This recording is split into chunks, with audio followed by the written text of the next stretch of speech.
अस्सलाम वालेकुम, you're watching face to face. मैं हूं मोहम्मद अकबर बाजवा। सियासत मुल्क में आगे कैसे बढ़ेगी वो डायलॉग के साथ ही मुमकिन है। एक अच्छी डेवलपमेंट, लेकिन उस पर कोई इतना श्योरिटी से कहा नहीं जा सकता अच्छी डेवलपमेंट है, क्योंकि दोनों साइड्स का मानना ज़रूरी है कि मुफाहमत के लिए वो तैयार है, रिकन्सिलिएशन के लिए तैयार हैं या नहीं है। हुकूमत में जो पार्टीज़ हैं, नेमली पाकिस्तान पीपल्स पार्टी और PMLN, जो बड़े स्टेक होल्डर्स हैं, उन्होंने एक रिकन्सिलिएटरी हाथ आगे बढ़ाया, लेकिन without confidence building measures I would say. Pakistan Tehreek इंसाफ की जो लीडरशिप है, बहुत मतलब एक बानी PTI ले रहे हैं आप इमरान खान को, वो जेल के अंदर मौजूद हैं, उनके खिलाफ जो केसेस हैं वो रोज़ उस पर चर्चा पाकिस्तान तहरीक इंसाफ करती है कि किस तरह से सजाएं दी गई, क्या मामला था। आज भी सेनेट में इरफान सिद्दीकी साहब ने कहा कि जो सजाएं हुई हैं वो कोई पनामा में तो नहीं हुई, ना वो 2 मिनट खड़े होने की सजा हुई, ना वो किसी वो पुराने केसेस का हवाला दे रहे थे। व्हाट अबाउटरी चल रही थी एक्चुअली सेनेट ऑफ पाकिस्तान के अंदर। बट साथ साथ उन्होंने कहा कि हम हाथ मिलाने को तैयार हैं, लेकिन पाकिस्तान तहरीक इंसाफ के जो बानी हैं इमरान खान, उन्होंने हाथ जेब के अंदर डाले हुए हैं। राना सनाउल्लाह साहब ये कह चुके कि नवाज शरीफ साहब भी बात करने को तैयार हैं। इस वक्त इंप्रेशन ये है that the government wants to talk, Tehreek Insaf बात नहीं करना चाह रही। मैं चाहता हूं कि 2-3 स्टेटमेंट्स आपको दिखा दूं कि वो क्या मुख्तलिफ रहनुमा इस हवाले से बात कर रहे हैं। ये आपने सुना डिफरेंट लीडर्स PMLN से भी, पीपल्स पार्टी से भी क्या बात कर रहे थे। हमारे साथ रऊफ हसन साहब मौजूद हैं, पाकिस्तान तहरीक इंसाफ के स्पोक्स पर्सन। बहुत शुक्रिया रऊफ हसन साहब, आपने वक्त दिया है। एक तासुर ऐसा है बनाया जाता है हुकूमत की तरफ से भी that we want to talk, Pakistan Tehreek Insaf बात नहीं करना चाहती और अपनी शर्तों के ऊपर बात करना चाहती है, गैर मशरूत होना चाहिए। तो शुरू ये होगा प्रोसेस। आप इनकी ऑफर को कितना सीरियस समझते हैं, वो जो रिकन्सिलिएशन की ऑफर कर रही है government? Thank you once again. भाई मैं इन लोगों को बहुत पुराना जानता हूँ, इनके कहने और करने में बड़ा तजाद है। नंबर 1 बात तो ये है। नंबर 2 बात ये है कि खान साहब के खिलाफ जो केसेस हैं वो फेक हैं, वो फ्रिवलस हैं, वो फ्रॉडुलेंट हैं, उनकी कोई बेसिस नहीं है, बिल्कुल नहीं बेसिस। नंबर 3, इन पॉलिटिकल पार्टीज के साथ, खासकर वो 3 पॉलिटिकल पार्टीज जो इस वक्त हुकूमत में शरीके कार हैं, ये इन्होंने अवामी मैंडेट के ऊपर डाका डाला हुआ है।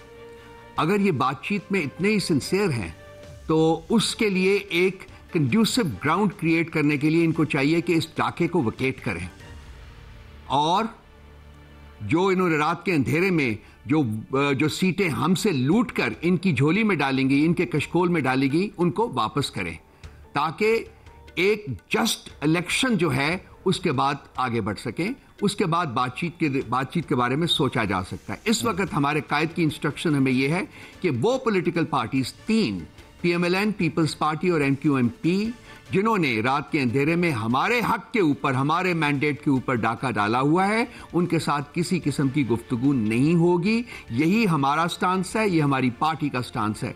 बाकी तमाम पॉलिटिकल पार्टीज के साथ हम एंगेज्ड हैं, एंगेज्ड रहेंगे।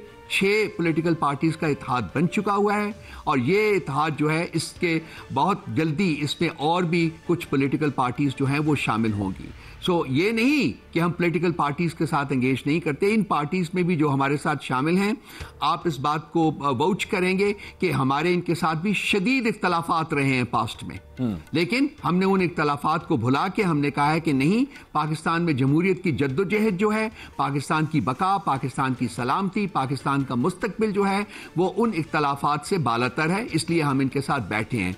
लेकिन वोट के ऊपर डाका डालना जो है वो इतना बड़ा जुर्म है कि उसको फोरगो नहीं किया जा सकता। Consequently, our position, as I have stated to you, we can talk to every party and we are talking to every party, लेकिन इन 3 पॉलिटिकल पार्टीज के साथ हम एंगेज नहीं करेंगे उस वक्त तक, लेकिन जब तक ये डाके को वकेट नहीं करते। अब देखें, हम लोग तो एज सिटीजंस, अब एज अवाम पब्लिक, कंफ्यूजन यहाँ पे है कि डाका इसलिए तो नहीं डाला जाता कि माल मसरूका वापस कर दिया जाए, और वो होना भी नहीं है। आपका मुद्दा ये है कि सिर्फ इस पर बात की जाए और वापस किया जाए, तो it's a non starter to begin with. नहीं, नॉन स्टार्टर नहीं है जी। मुझे ये बताइए ना कि वो क्या इतना ज्यादा शदीद जरूरत थी कि आप अवामी मैंडेट के ऊपर डाका डालें? आपने इलेक्शन करवाए, आप कहते हैं कि आप एक जमहूरी मुल्क हैं। इलेक्शंस जो हैं वो उस जमहूरी मुल्क की बेसिस होती है, फाउंडेशन होती है, जिसके ऊपर जमहूरियत मुल्क की खड़ी होती है। आपने उसी जमहूरियत को लूट लिया, आपने इलेक्शंस को ही लूट लिया, आपने उन पिलर्स को ही लूट लिया जिसके ऊपर रियासत खड़ी है। और उसके बाद भी लोग अगर उम्मीद करें कि जी इन जमहूरियत को लूटने खोखला करने वालों के साथ हम बैठ के बात करें? किस चीज के ऊपर बात करें? क्या है बात करने को? क्या एजेंडा है? क्या हम भी बिल्कुल जाएं कि जी ठीक है कुछ दो कुछ लो, जैसे ये करते थे, एनआरओ मांगते थे हमसे जब हम हुकूमत में थे, हमने तो उस वक्त भी एग्री नहीं किया था। अब ये दूसरी बात है कि हम कुछ इनसे मांग नहीं रहे हैं। खान साहब कहते हैं, कल भी उनको मिले, हम जाके, हमारा दिन था कल, हम उनको मिले हैं, कि कहते हैं मुझे 8-9 महीने से मैं जेल में हूं, मैं 9 साल भी जेल में रहूंगा, रख लें, मैं डील नहीं करूंगा। अच्छा भाई हम डील नहीं करेंगे। वक्त आ गया है कि जी जद्दोजहद जो है वो पाकिस्तान में जमहूरियत की बका, जमहूरियत की सलामती और जमहूरियत की मजबूती के लिए की जाए। राउत साहब, वैसे डील की कोई ऑफर है? इससे पहले, एक सेकंड, इससे पहले पाकिस्तान में ऐसी जद्दोजहद किसी पॉलिटिकल पार्टी ने नहीं की। ठीक, मैं पूछ रहा था डील की वैसे कोई ऑफर है? वो होती रहती है जी, वो मेरा ख्याल है कि it's a non starter, you know, वो छोड़ दीजिए, बिकॉज हम अच्छा। कह चुके हुए हैं जी कि हमने डील नहीं करनी। तो जितनी मर्जी डील की ऑफर हो ना हो, basically it's a non starter. अगर आपके मुल्क में जमहूरियत है तो फिर जमहूरियत आपको एस्टैब्लिश करनी पड़ेगी, और हम एज ए पॉलिटिकल पार्टी उस लंबी जद्दोजहद के लिए बिल्कुल तैयार है। 9 महीने से हमारा लीडर जो है वो जेल में है। क्या उसने डील करने की कोशिश की? क्या उसने कहा कि मेरे साथ? हाँ, ये जरूर हम कहते हैं कि उनके केसेस में कोई जान नहीं है, और अगर आज भी एक इंडिपेंडेंट अदालत उसके में ये केसेस जो है वो हेयर किए जाएं तो वो 2 दिन नहीं रह सकते।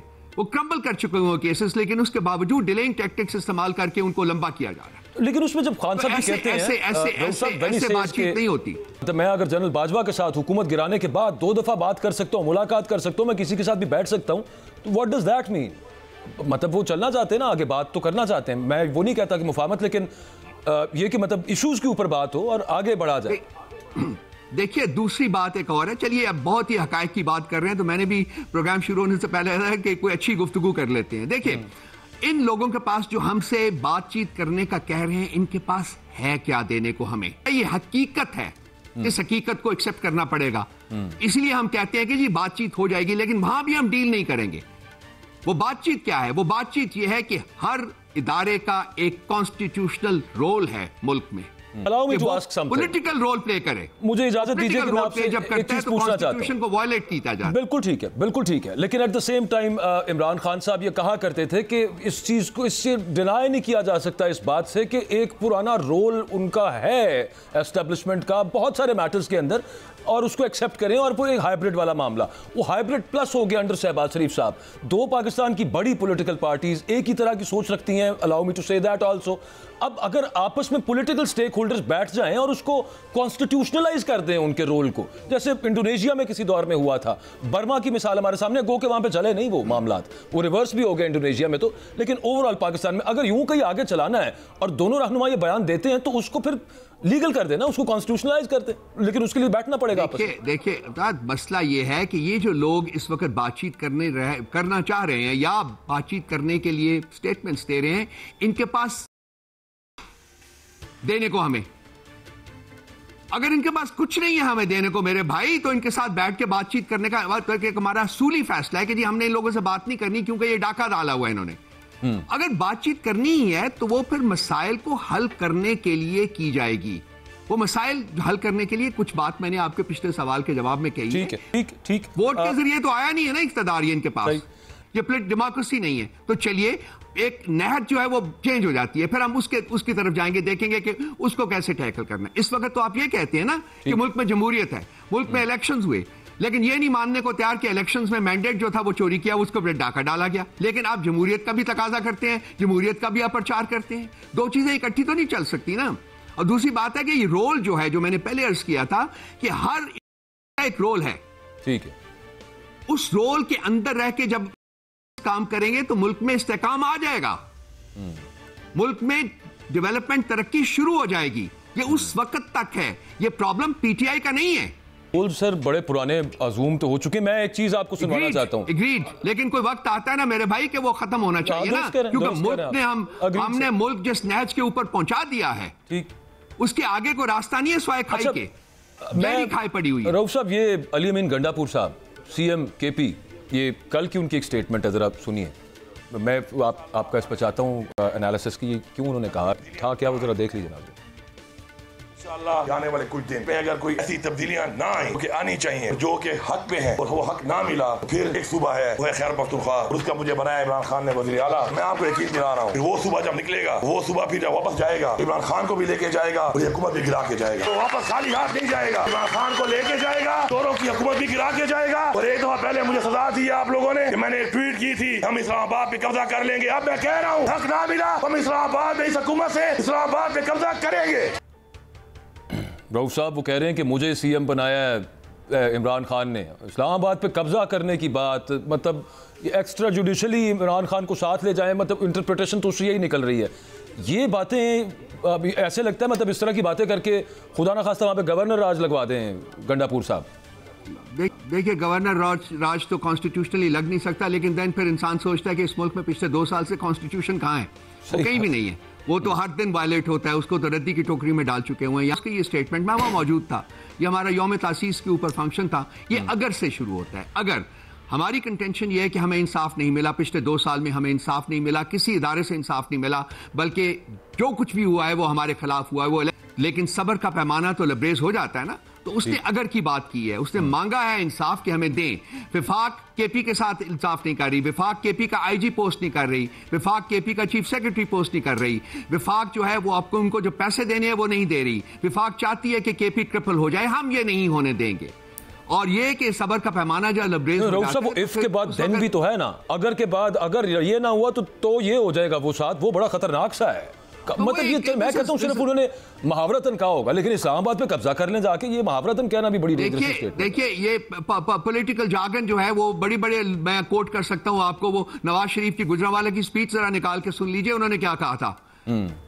और वो और भी बहुत कुछ मैं आपको कह सकता हूं, तो let's not get into that discussion at all. इसी बेसिकली ये पॉलिटिक्स है, ये पॉलिटिकल डोमेन होती है, उसमें बहुत कुछ कहा जाता है, लेकिन उसका मतलब ये नहीं होता कि जी वाकई जाके हम कब्जा कर लेंगे या ये कर लेंगे वो करें। हम तो कानून की जंग लड़ रहे हैं, 9 महीने से हमारा लीडर जो है वो जेल में बैठा हुआ है, उसके बावजूद हम कानून की जंग लड़ रहे हैं। दूसरी बात हुई कि हमारा पुरअमन इंसाफ, पुरअमन एहतजाज जो है मेरे भाई, वो जमहूरियत का एक हिस्सा है और आइन की इजाजत देता है।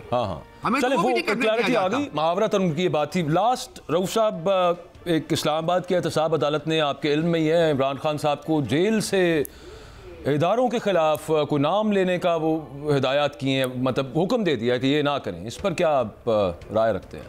हमने एक स्टेटमेंट रिलीज की है, वो बड़ी फैक्चुअल स्टेटमेंट है। ये अदालत का काम नहीं है भाई, इसमें कोई पिटीशन मूव नहीं हुई। ये अदालत अपने तईं कैसे इस किस्म का कोई हुक्म सादर कर सकती है? ये आइन के आर्टिकल 10, आर्टिकल 9 और 19A के मुतसादम है, जो हमें ये तमाम हकूक देता है, हमारे लीडर को ये तमाम हकूक देता है कि वो बात कर सकते हैं। अगर किसी ने पिटीशन मूव की होती, अगर किसी ने इस्तदा की हुई थी अदालत से इस किस्म का कोई हुक्म सादर करने की, तो वो लॉजिक बनता था, फिर उनको रैशनल देना पड़ता कि क्यों वो एक ऐसा हुक्म दे रहे हैं जो कि आर्टिकल्स के, जो इस कॉन्स्टिट्यूशन के 3 आर्टिकल से मुतसादम है, उसको भी उसके रैशनल देना पड़ता। लेकिन ये अपने तई अदालत अपने ऊपर ये रिस्पॉन्सिबिलिटी लेके इस किस्म का हुक्म सादर करने से एक ही चीज साबित होती है। बिल्कुल ठीक। थैंक यू वेरी मच, बहुत शुक्रिया रऊफ हसन साहब, आपने वक्त। Will take a break here, stay with अस।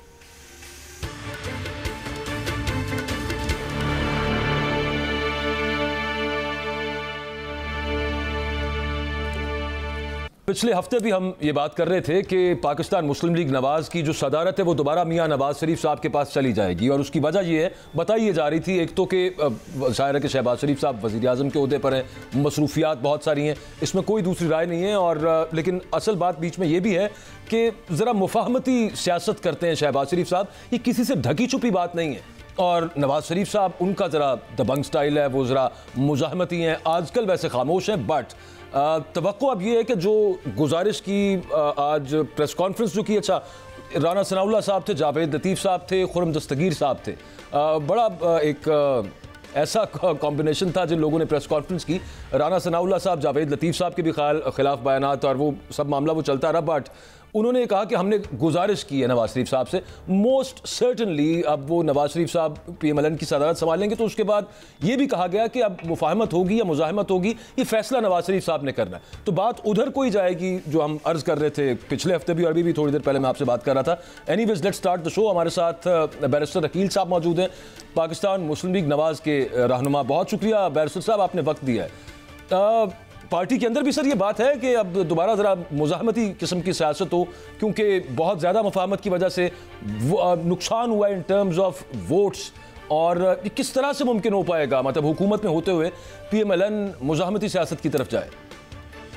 बिस्मिल्लाह रहमान बाजवा साहब, बहुत बहुत शुक्रिया। सबसे पहले तो बात यह है कि अगर जिन लीडर्स की आपने बात की और आज वो प्रेस कॉन्फ्रेंस की, तो ये एक पार्टी का इंटरनल मैटर है और उन्होंने गुजारिश अगर मियां मोहम्मद नवाज शरीफ साहब से की है तो उसमें कोई ऐसी बात नहीं है। पार्टी के कायद वही हैं और हम तमाम तर बाशमूल वज़ीर आज़म साहब कहते हैं कि कायद मियां मोहम्मद नवाज शरीफ साहब हैं। और पार्टी का जनरली भी अगर देखा जाए तो दुनिया पूरी में यही सिस्टम है कि जहाँ अगर हुकूमत बनाती है कोई पॉलिटिकल पार्टी तो उसकी फिर सियासी जमात को चलाने के लिए जो थोड़ा मैकेनिज़्म होता है उसको थोड़ा बहुत चेंज करना पड़ता है। जो ऑफिस बेरर्स होते हैं उनको चेंज करने की ज़रूरत होती है। और सिंस हम हुकूमत लेके चल रहे हैं और हुकूमत पाकिस्तान मुस्लिम लीग नून की अलॉन्ग विद इट्स एलाइज बनी है, तो पार्टी के अंदर अब ऑब्वियसली जो करंट ऑफिस होल्डर्स हैं वो इतना टाइम नहीं दे पा रहे या नहीं दे सक रहे, तो पार्टी के मामलात को भी देखना है और पार्टी के मामलात को भी चलाना है। तो इस वजह से जो है लेकिन हमें जो है इस अगर चेंजेस लाई भी जाए तो आई थिंक ये मुस्बत बात हार्ड लाइन रखते हैं मियां साहब, ये डिफरेंस तो है। नहीं, मैं मेरे ख्याल से जितने ज़ीरक मियां मोहम्मद नवाज शरीफ साहब हैं और एक ज़ीरक सियासतदान हैं और जिस तरह की वो सबको साथ लेके चलने की उनकी एक पॉलिसी रही है और तमाम तर सियासी जमातों को इकट्ठे लेके चलने की पॉलिसी रही है, तो कोई मज़ाहमत वाली तो बात नहीं। हाँ, अगर आप ये कहें कि वो he doesn't call out things के जो गलत हो रही हों, तो वो एक आपका शायद देखने का अंदाज हो सकता है। लेकिन जनरली अगर बात की जाए तो दोनों वज़ीर आज़म साहब भी और नवाज शरीफ साहब भी आजकल मियां साहब किसी चीज पे भी उनका बयान नहीं आ रहा बैरिस्टर साहब, और बड़े सीनियर लीडर हैं, इसमें तो कोई दूसरी राय नहीं, उनकी बड़ी इंपॉर्टेंस है और इतना मतलब लाखों वर्कर्स आपके भी उनकी तरफ देखते हैं, वो बिल्कुल खामोश है। नहीं, फिल वक्त की खामोशी ज़रूर है और मैं तो आपको यही कह सकता हूँ कि मियां साहब जब बोलेंगे तो एक दफ़ा सबको, पूरी कौम को जो है ये पता लगेगा कि मियां मोहम्मद नवाज शरीफ साहब ने बात की है, क्योंकि जब भी वो बात करते हैं उनकी बात में वज़न होता है। और जब भी उन्होंने बात की वो अवामी इश्यूज़ पे बात की और अवामी इश्यूज़ को एड्रेस करने के लिए उन्होंने अपनी आवाज़ बुलंद की। जितने भी दफ़ा वो वज़ीर आज़म रहे हैं और अभी भी वो यही बात करते हैं। और आपने देखा कि CM साहिबा के साथ भी जिस तरह गाइडेंस चल रही है, जिस तरह जो एक हैंड होल्डिंग की है मियां साहब ने, तो उसमें भी एक step in the right direction है और सही सिमत में जो है मामला जो काफ़ी अरसे से पिछले दौर हुकूमत में बिगड़े हुए थे उनको दुरुस्ती पे लाने के लिए वो बेहतरीन गवर्नेंस के मैटर्स तो है। मैं गुजारिश से करना चाह रहा हूं कि जो पॉलिटिकल स्पेस एनक्रोच अपॉन हुई है from establishment, I will be very clear about that, वो दोबारा लेने के लिए PMLN ने तो कुछ नहीं किया, बल्कि वो तो सीड की, वो स्पेस वो दी गई। नवाज शरीफ साहब is the one who can take it if he wants to. अगर उन्होंने पहले भी किया है, ये माजी में हमने देखा है, इस दफ़ा कोई मैं इस तरफ इशारा करना चाह रहा था कि ये वाला मामला कुछ मोहसिन नकवी साहब देखे ना, वो अपनी मर्जी के DIG बावजूद उसके कि CM पंजाब नहीं मान रही थी, ले गए वहाँ पे वो इस्लामाबाद IG बना के। देखिए, रियल इश्यूज़ पे कोई बात नहीं करता, अवाम के जो इश्यूज़ हैं उस पर बात नहीं करता। इस मुल्क का जो अलमिया है, और मैं यकीन समझें कि अब very unfortunate I must say कि यहाँ पे सिर्फ और सिर्फ एंटी इस्टेब्लिशमेंट बयानिया ही बिकता है। जो सियासी जमात एंटी इस्टेब्लिशमेंट बयानिए के ऊपर बात करती है या वो बयानिया लेके चलती है, तो शायद उसको अवाम में पजीराई एक दिखाई जाती है कि जी अवाम की इसमें पजीराई सियासी जमात की है। This is not the issue, the real issue is the issue of the people. जो लोगों के मसाइल हैं उन पे बात करें। आप अपने सियासी पॉइंट स्कोरिंग के लिए अगर कोई वैलिड कंसर्न्स नहीं है, इसकी क्या वजह है वैसे सर? मतलब जो आप कह रहे हैं एंटी एस्टेब्लिशमेंट होती जमात, अवाम ज्यादा उसको वोट देते हैं, इसकी क्या वजह हो सकती है? देखिए, ये एक जनरली तर्ज सियासत बन चुका है for the past couple of decades. लेकिन उस इदारों के अंदर भी, खा वो सुप्रीम कोर्ट हो, खा दीगर हो, इदारों के अंदर कोई ऐसे कैरेक्टर्स हैं तो उनको ज़रूर आप टारगेट करें और बताएं कि जी इन्होंने ज़्यादती की या इन्होंने कानून तोड़ा या इन्होंने आइन तोड़ा। लेकिन बेवजह की जो एक सियासत की जा रही है इदारों के ऊपर और एक मनफी प्रोपेगेंडा किया जा रहा है, सोशल मीडिया ट्रोलिंग की जा रही है, उससे मैं इख्तिलाफ ज़रूर करता हूँ। ठीक है, नहीं ठीक है, वो तो नहीं होना चाहिए। बहरहाल एक अगली बात पे आ जाते हैं, वो मुफाहमत की बात आपकी जमात के बहुत से लीडर्स ने की है, ओवरऑल गवर्नमेंट में पीपल्स पार्टी भी है, गो की वजारतें नहीं उनके पास, ओहदे उनके पास हैं, उन्होंने भी की है। सेनेट के अंदर भी आज कुछ इसी तरह की बात हुई। मुफाहमत की बात तो है बैरिस्टर साहब, बट डू यू थिंक कि एट द सेम टाइम जब तहरीक इंसाफ वो कहते हैं सियासी इंतकाम का निशाना चले, रियासती जबर का निशाना तो वो है ही ना, उन पर इस वक्त बुरा वक्त तो चल ही रहा है, सख्त वक्त तो उन पर चल रहा है, इस तरह से किस तरह से मुफाहमत हो सकती है? कोई कॉन्फिडेंस बिल्डिंग मेजर्स जो पहले ली जाएं उसके बाद नहीं बात होनी चाहिए कि चलें लेट्स रिकंसिलिएट? नहीं बाजवा साहब, मैं इस चीज़ से बिल्कुल इख्तलाफ करूंगा कि उनके ऊपर कोई मज़ाहमत नहीं किसी चीज़ की चल रही। उनको देखें, उनके मेंबर्स इलेक्ट होके आए हैं आज, अगर वो अपनी गलतियां करते हैं और अपनी गलतियों का खमियाजा किसी और पॉलिटिकल पार्टी या किसी इदारे पर डालते हैं तो that's wrong, and let's call a spade a spade. 9 मई में जो लोग मुलविस हैं उनको तो देखें ना, किसी किस्म की छूट नहीं मिलनी चाहिए और ना ही उनको किसी किस्म की छूट, लेकिन उनको आप तो बैरिस्टर भी हैं सर, करना है। बैरिस्टर साहब आप कानूनदान हैं, मुझे सिर्फ ये बताइए कि उनको अकॉर्डिंग टू जो उनके राइट्स हैं लॉ के मुताबिक, कॉन्स्टिट्यूशन के मुताबिक, क्या वो भी नहीं मिलने चाहिए? नहीं, उनको मिलने चाहिए, हर किसी को उसका कॉन्स्टिट्यूशनल फंडामेंटल राइट मिलना चाहिए और इसमें किसी किस्म की वायलेशन भी बर्दाश्त नहीं करनी चाहिए। ड्यू प्रोसेस मिलना चाहिए, राइट टू फेयर ट्रायल मिलना चाहिए, लेकिन जो स्टेट के साथ हुआ 9 मई को जनाब, उस पर तो कोई माफी तलाफी नहीं की जा सकती, उसको step under brush under the carpet भी नहीं किया जा सकता। बिल्कुल ना करें, लेकिन अदालतों में उसको ट्राई करना है। But at the very same time आप इद्दत वाला केस जिस तरह से सजा हुई और फिर उसके अलावा एक वो तोशाखाना में एक टेक्निकल नॉकआउट है और फिर वो तो अदालतों ने वो तय करना है, वो सब कुछ होगा, लेकिन the way it was done with in 4 days 50 साल की सजाएं उठा के, ये कोई आपके ख्याल में दुरुस्त तरीका कार है? नहीं, ये अदालतें देख रही हैं। साइफर के केस में मैं तो देखे ना, I am a lawyer at the end of the day, तो मैं तो देख रहा हूं कि अगर एक कानून ऑफिशियल सीक्रेट एक्ट प्रोवाइड नहीं करता, वो रिकोर्स नहीं देता अपील का, तो that's ultra vires to the constitution. तो वो ये चीजें तो देखनी पड़ती हैं। मैं तो आई एम नॉट, मैं कोई गलत साइड नहीं लूंगा, मैं वही साइड लूंगा जो कानून के और आइन के अंदर वो साइड है। और अगर ये सवाल किया जा रहा है हाई कोर्ट की तरफ से कि इसमें अपील प्रोवाइडेड नहीं है और some sort of judicial review उसका होना चाहिए, तो डेफिनेटली उनको करना चाहिए। हाँ, अगर कोई इलीगैलिटीज और अगर कोई ऐसी लेकूनास थे प्रोसिक्यूशन की तरफ से, तो देन प्रोसिक्यूशन आंसरेबल है और वो हाई कोर्ट अपने उस स्टेज पे देखेगा कि उसका बेनिफिट तो डेफिनेटली मुल्जिम को ही जाता है और मुल्जिम को ही जाएगा।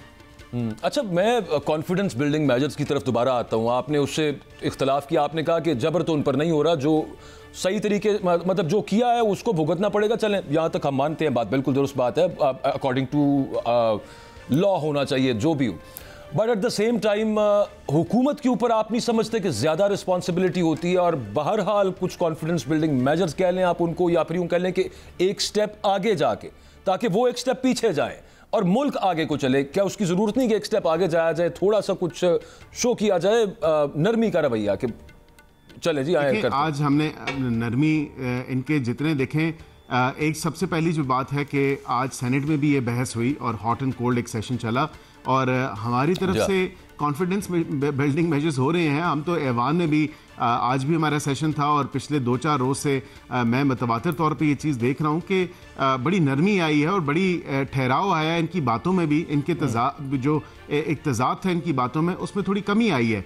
लेकिन ये कहते हैं कि ये हम इन लोगों के साथ, ये फॉर्म 47 वाले इन लोगों के साथ बैठना पसंद नहीं करते, ये बैठना नहीं चाहते, लेकिन उसके साथ साथ पब्लिक अकाउंट्स कमेटी की ये जितने भी लोग हैं इनकी पार्टी के, वो नंबर 1 कैंडिडेट बन के बैठे हुए हैं। उसी तरह ये जितनी भी चेयरमैनशिप्स हैं स्टैंडिंग कमेटीज़ की, वो लेने के लिए ये हैं। तो हमें समझ नहीं आती कि अगर तो ये तय कर लिया जाए कि हमारे साथ अगर बैठना ही नहीं है, तो फिर ये चीज़ों पे डिस्कशन, जो सेकेंडरी इश्यूज हैं उन पे डिस्कशन ना की जाए। हमारी तरफ से तो देखें, हर पॉसिबल जो इनको हम फैसिलिटेट कर सकते हैं वो हम कर भी रहे हैं और स्पीकर साहब बड़ी खुशउस्लूबी से हाउस को इन ऑर्डर रखे हुए हैं, चलाए हुए हैं। हमसे ज़्यादा मौका इनको मिल रहा है बातचीत करने के लिए।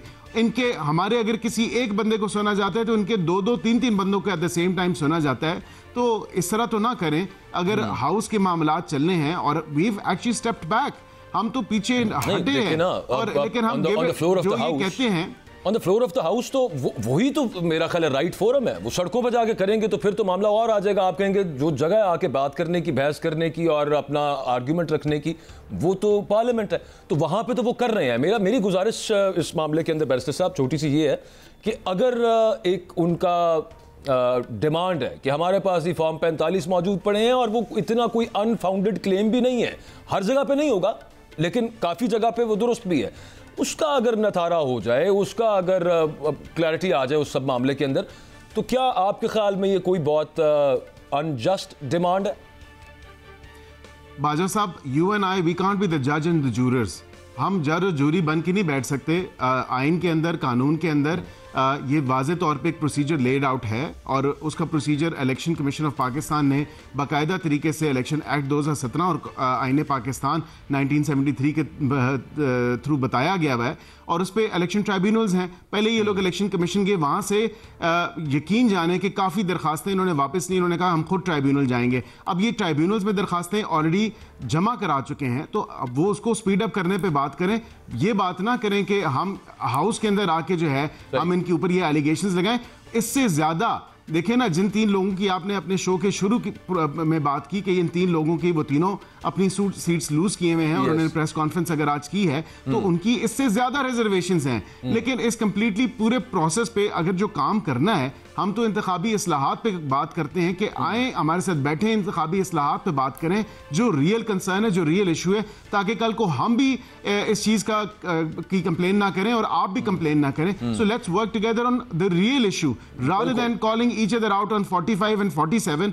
ये तो देखें ना, we have to move past this now. वो भी वैसे कहते यही है। मैं कल सलमान अकरम राजा साहब को सुन रहा था, वो कहते हैं बिल्कुल यही बात है, बैठ के बात करते हैं, इस्लाहात की बात करते हैं और फिर उसके बाद call out another election, election की तरफ चलें। ये रिजल्ट्स कबूल नहीं है, वो जाहिर है वो आपको कबूल नहीं होगा इस तरह का मामला के बैठ के बात करके और फिर नए इलेक्शन की तरफ चले जाए।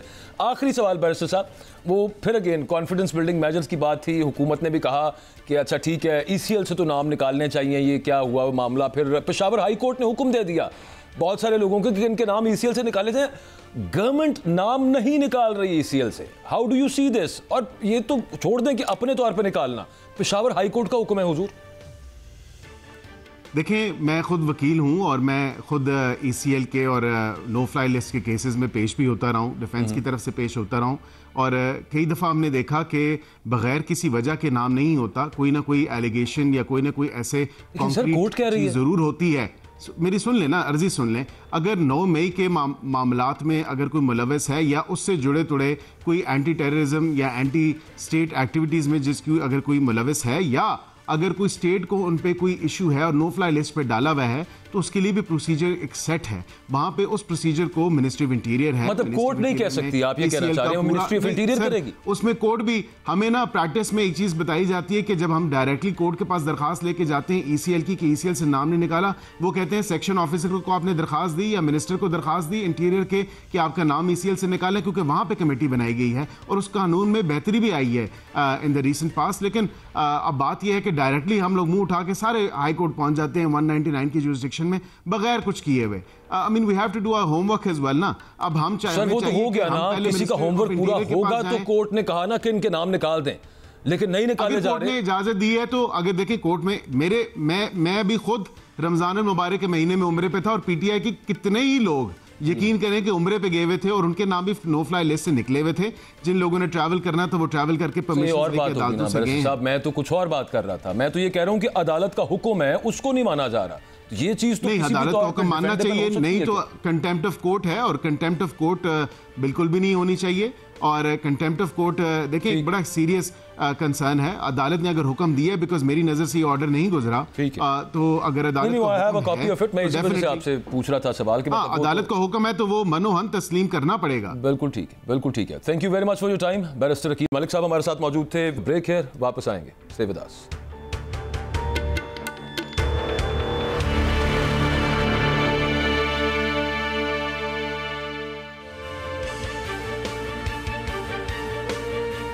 Welcome back.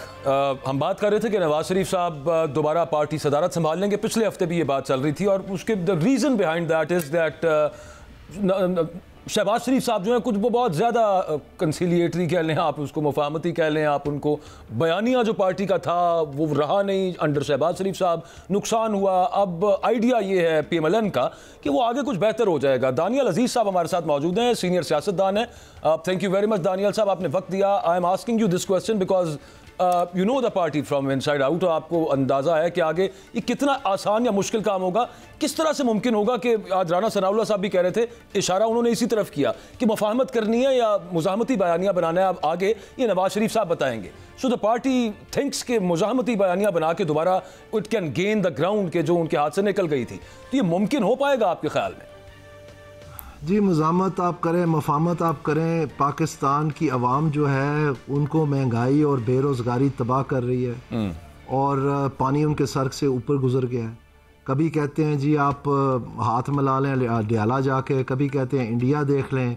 मैं आपको बताना चाहता हूँ कि ना आपको महंगाई का हल डियाले में मिलना है, ना इंडिया से मिलना है, ना बेरोज़गारी का ये तमीर नो जो आप कर रहे हैं जमात की, इससे मिलना है। मुझे हल बताएं ना, मुझे समझ तो आए बात की कि फाइनेंस मिनिस्टर आए हुए हैं जो ये कर रहे हैं, मेरी तो समझ से बाहर है। मैं एक ट्रेंड इकोनॉमिस्ट हूँ और जो इसका मतलब ये अब किसी भी जमात के साथ फाइनेंस मिनिस्टर नहीं है।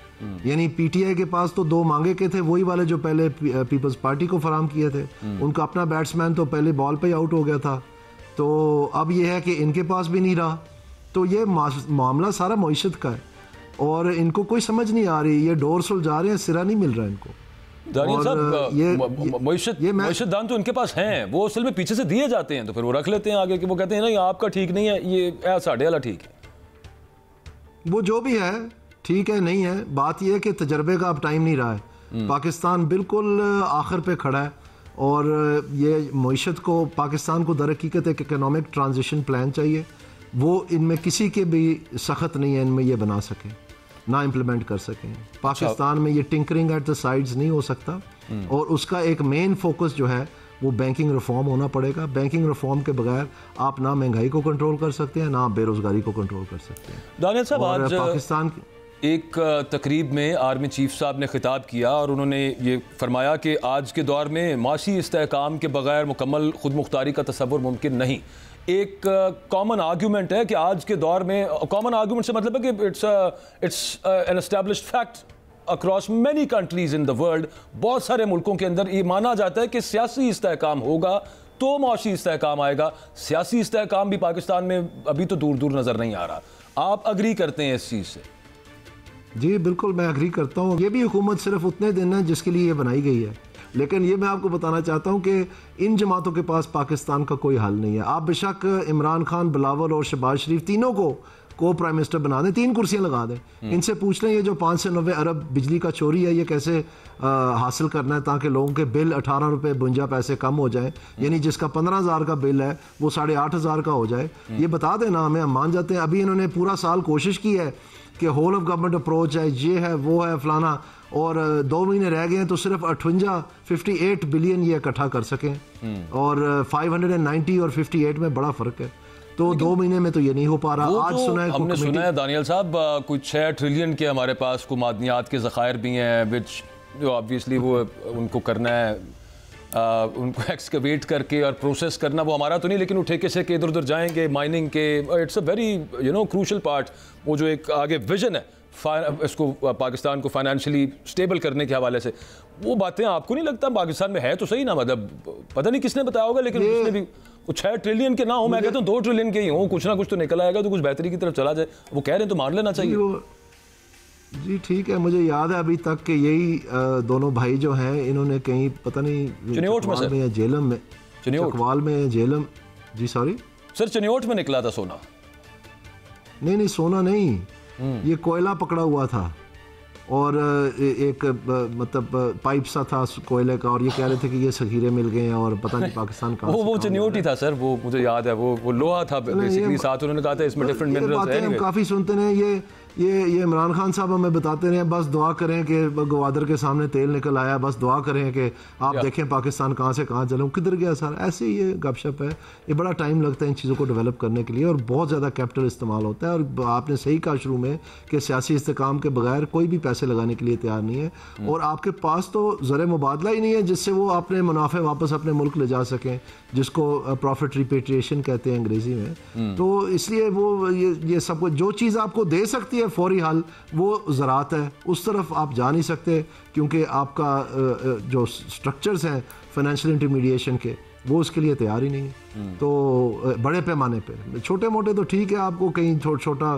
क्रॉप अच्छा आ गया तो आपने वाह वाह मचा दी, अगर आपने आपको मैं बता रहा हूँ जी, अगर आप समझें इस बात को कि नेदरलैंड्स जो है वो एक इतना छोटा मुल्क है कि उसके ऊपर आप अंगूठा रखें तो नक्शे पे नजर नहीं आता, तो शायद फैसलाबाद से छोटा है। उनकी एक्सपोर्ट जो है एग्रीकल्चर की वो $100 बिलियन है, वो तो फूल शूल $100 बिलियन। वहाँ ज़मीन नहीं है, वहाँ पथरीली ज़मीन है, वहाँ पर पानी नहीं है, वहाँ पर वो समंदर आया हुआ है। पहले उन्होंने समंदर रोका, उसके बाद ज़मीन तैयार की, उसके बाद उनकी एक्सपोर्ट्स जो है वो 100 बिलियन की हैं। तो यहाँ पर तो उससे कोई 100 गुना हो सकती हैं। तो ये वाहिद एक चीज़ है जिसको 6 माह में आपको रिजल्ट मिल जाता है। अच्छा, वो खैर प्रॉफिट रिपैट्रिएशन के हवाले से तो कुछ सऊदीया को अभी यकीन दिलाया है हमने, वो वैसे ही मेरे ज़हन के अंदर आ गया। खैर मैं आगे बढ़ते हैं डिस्कशन को, ये बड़ी आपने इंपॉर्टेंट बात की, मैंने आपसे करनी भी थी। मेरा अपना देहाती बैकग्राउंड है और ये जो गंदम के हवाले से इस वक्त एक तो बम्पर क्रॉप होने वाली है, बारदाना अभी तक किसान को नहीं मिल रहा। पहले गंदम इंपोर्ट कर ली, अब उससे खरीदी नहीं जा रही, उसकी जो कॉस्ट है वो पूरी नहीं हो रही। ये पूरे पंजाब का इस वक्त किसानों का बुरा हाल हुआ हुआ है इस चीज़ को लेके। पंजाब हुकूमत मतलब इन पर्टिकुलर और वैसे फेडरल गवर्नमेंट इन जनरल, उनकी बाकी वो जो निगरान हुकूमत की पॉलिसी थी जिसकी वजह से इंपोर्ट हुई, पूछना मैं आपसे ये चाह रहा हूँ, since you have been in this party and it is ruling Punjab right now, मैं PMLN की बात कर रहा हूँ। दानियल साहब, ये एक आर्गूमेंट ये दिया जाता है कि यार चूंकि ये कुछ ताजरों की पार्टी है, इस वजह से इनको किसानों के उसका इतना ना कोई दुख का एहसास है, ना इतना इनको इदराक है। क्या ये वजह है या फिर ऐसे तो नहीं होना चाहिए? मतलब जो इस वक्त एज वी स्पीक जो हो रहा है किसान के साथ, गंदम जिसने उगाई अगले साल मेरा नहीं ख्याल कोई उगाएगा।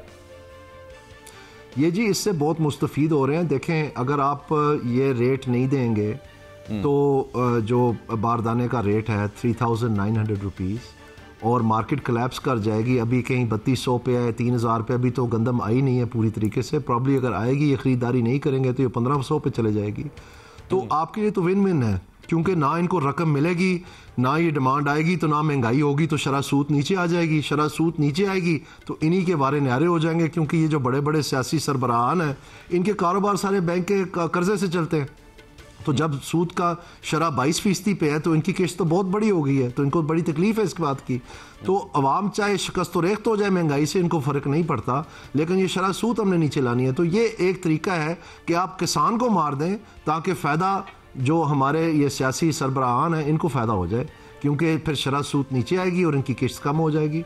असल में ये ट्रायंगल है, ये कनेक्शन है, इसलिए ये नहीं कर रहे हैं। नहीं तो इनको क्या जरूरत थी? समझ नहीं ना आती इसकी पॉलिटिकल एक्सपीडियंसी की भी समझ नहीं आती। वो मैं इस वजह से अर्ज कर रहा हूँ कि पंजाब की अगर हम पॉलिटिकल एक्सपीडियंस ये है कि आप मतलब आप अपने इलेक्टोरेट को ही आप मेरी अर्ज सुन लें, जी मेरी अर्ज सुन लें।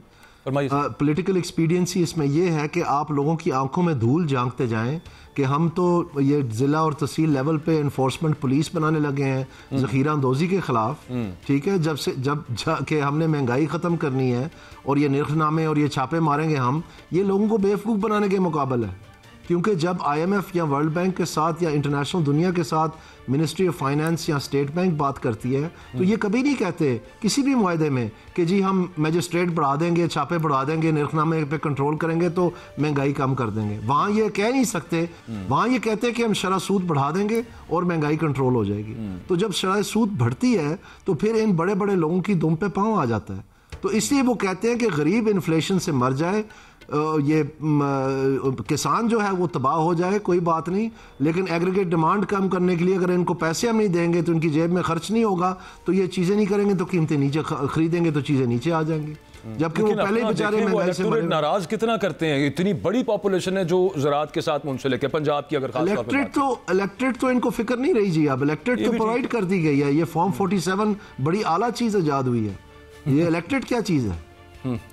हम तो ये कहते हैं अगली दफा, बल्कि वो हो भी गया है ज़िमनी इलेक्शंस में, कहीं कहीं हमने देखा है अब फॉर्म 47 छोड़ के फॉर्म 45 भी मैनेज हो जाता है, तो वो तो मामला ऐसा ही हुआ है। अच्छा दानियल साहब, आगे एक पॉलिटिकल क्वेश्चन आपसे, where do you see Pakistan going in terms के, मतलब ये यहाँ से कह तो रहे हैं कि चलें आपस में बात करते हैं और फिर अगेन दोबारा वहीं पर हम आ जाते हैं सियासी इस्तेहकाम की तरफ।